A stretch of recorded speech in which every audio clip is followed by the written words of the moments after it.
नमस्कार दोस्तों, आजादी के 75वें वर्षगांठ पे आप सबका नमस्कार। और जब हम आजादी की बात करते हैं और 75 साल की बात करते हैं तो एक बार इतिहास में देखना बहुत जरूरी है, क्योंकि क्यों हम गुलाम हुए। जब प्लासी की लड़ाई का युद्ध चल रहा था तो कुछ चंद हजार अंग्रेज हिंदुस्तानियों को काट रहे थे और पब्लिक वहां खड़ी हुई दोनों तरफ से देख रही थी कौन हारेगा जीतेगा। अगर सारी पब्लिक उस समय सिर्फ एक एक पत्थर भी फेंक देती तो अंग्रेज बाहर हो जाते, लेकिन नहीं, ऐसा नहीं हुआ।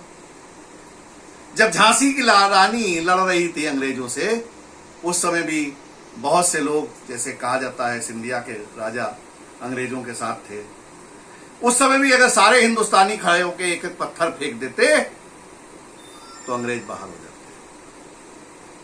लेकिन कुछ लोगों ने फिर भी ये बीड़ा उठाया कि हम अंग्रेजों को बाहर कर देंगे। अब कुछ लोग तो ऐसा कहते हैं कि साहब चरखे से आजादी आई, लेकिन वो भूल जाते हैं कि एक 16 साल के लड़के खुदीराम बोस को फांसी पे चढ़ा दिया गया क्योंकि वो आजादी के परवाना था।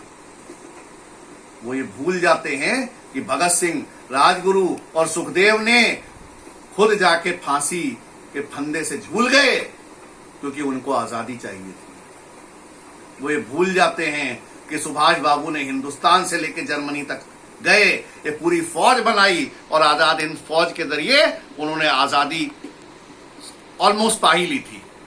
लेकिन कुछ हमारे हैं ना देश में जयचंद, उनकी वजह से सब बंटाधार हो गया।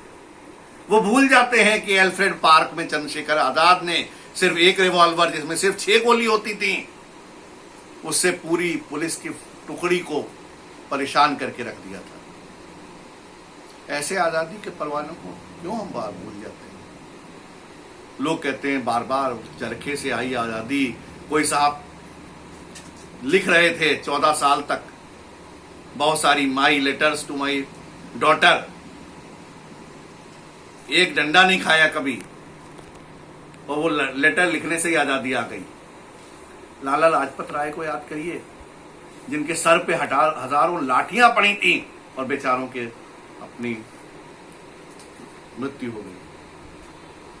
तो आज मैं चाहता हूं कि हम सब लोग ऐसे जो आजादी के परवाने थे उन सबको सलाम करें और उनको नमन करें कि शायद वो नहीं होते तो आज हम लोग यहां ऐसे नहीं बैठे होते। खा रहे होते हम भी अंग्रेजों के डंडे, जैसे बहुत लोगों ने खाए।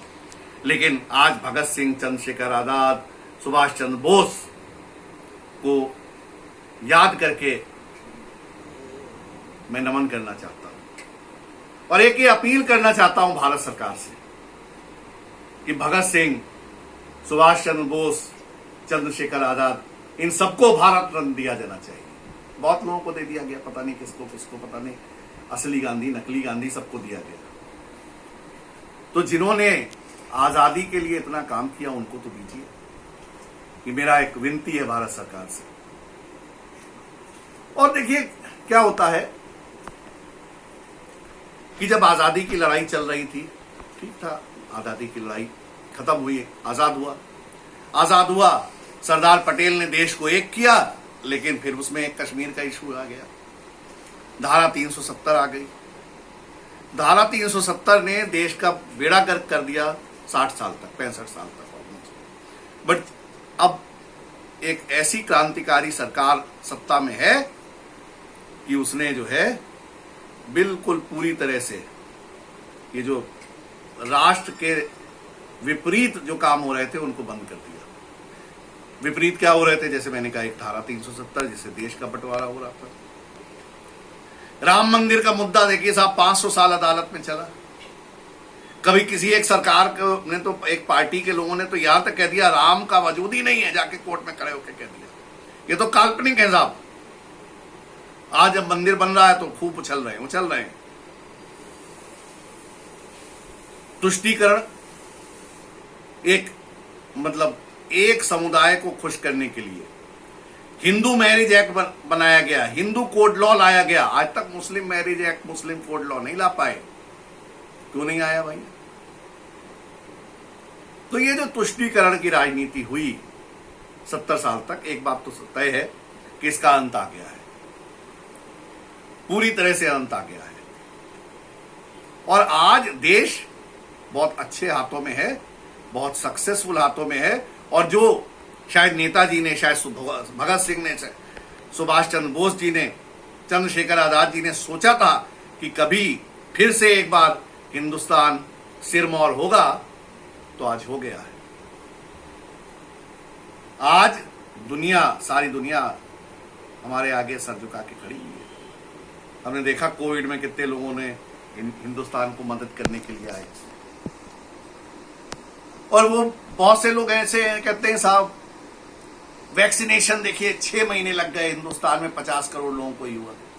अरे भैया, पोलियो का ड्रॉप कितने समय में हिंदुस्तान में पिया गया? सन 60 से लेके और सन 2000 तक सब पी नहीं पाए। और वैक्सीनेशन सबका 3 महीने में चाहिए। तो सरकार ने ये भी करके दिखा दिया कि 50 करोड़ लोगों का वैक्सीनेशन 3 महीने में करके दिखा दिया, वो भी मुफ्त। सब चिल्ला रहे थे साहब मुफ्त दीजिए, मुफ्त दीजिए, क्योंकि मुफ्तखोरी की आदत हो गई। कर दिया सरकार ने। 80 करोड़ परिवारों को पिछले 1.5 साल से अनाज दिया जा रहा है, वो भी मुफ्त। दुनिया में कहीं नहीं हुआ है। दुनिया में हर गांव में पक्का मकान बनाने के लिए 1,30,000 रुपए फ्री दिया जा रहा है, तो मुफ्त कहीं दुनिया में नहीं हुआ है। मुझे अगर एक देश कोई गिना दे जिसने 80 करोड़ लोगों को फ्री अनाज दिया हो, जिसने 50 करोड़ लोगों को 3 महीने में वैक्सीनेशन कर दिया हो, जिसने 1,30,00,000 रुपए पक्का मकान बनाने के लिए हर गांव में दिया हो, दुनिया में कोई सरकार कोई बता देना तो मैं अपनी नाक कटवा लूंगा। लेकिन नहीं है, उदाहरण ही नहीं है। तो जो लोग, बहुत से लोग हैं क्रिटिसाइज करने के लिए, तो बहुत लोग हैं क्रिटिसाइज करने के लिए। ये साहब ऐसा करना चाहिए था, ये साहब ऐसा कर दिया, ये कर दिया, जीएसटी लगा दिया, डीमोनेटाइजेशन कर दिया। अरे हिंदुस्तान को एक ऐसी जगह पे ले जाके खड़ा कर दिया है कि आज अमेरिका भी सलाम करता है। ये ताकत है आज हिंदुस्तान की। और इसीलिए 75वें गणतंत्र दिवस पे मैं हिंदुस्तान के जो आज के राजनीतिक जो सबसे ऊपर हैं हमारे प्रधानमंत्री, उनको भी सलाम करना चाहता हूं, क्योंकि अब उनका जो विजन है, उस विजन के ही तौर पे आज हिंदुस्तान सर्वोपरि खड़ा हुआ है। नहीं तो नहीं होता, जैसे और लोगों का रहा बहुत समय, क्योंकि देश तुष्टीकरण से नहीं चलता है, ये बात पक्की हो गई है। देश चलता है डेमोक्रेसी के कानून से। और अगर आप तुष्टीकरण करेंगे तो कभी देश ऊपर नहीं उठेगा। इसलिए मैं सभी दोस्तों को कहता हूं, प्रधानमंत्री ने एक आह्वान किया है कि सब लोग जनगण मन गाइए, उसमें आपको सर्टिफिकेट भी मिलेगा। तो जाइए, आप लोग भी लाइव जाइए, जनगण मन गाइए और देश को यहां से इतनी जोर से गाइए कि पूरे देश में यह आवाज गूंजे कि हिंदुस्तान से ऊंचा झंडा किसी देश का नहीं। इसी के साथ दोस्तों एक बार फिर भगत सिंह, चंद्रशेखर आजाद, सुभाष बाबू को याद करते हुए जय हिंद, जय भारत।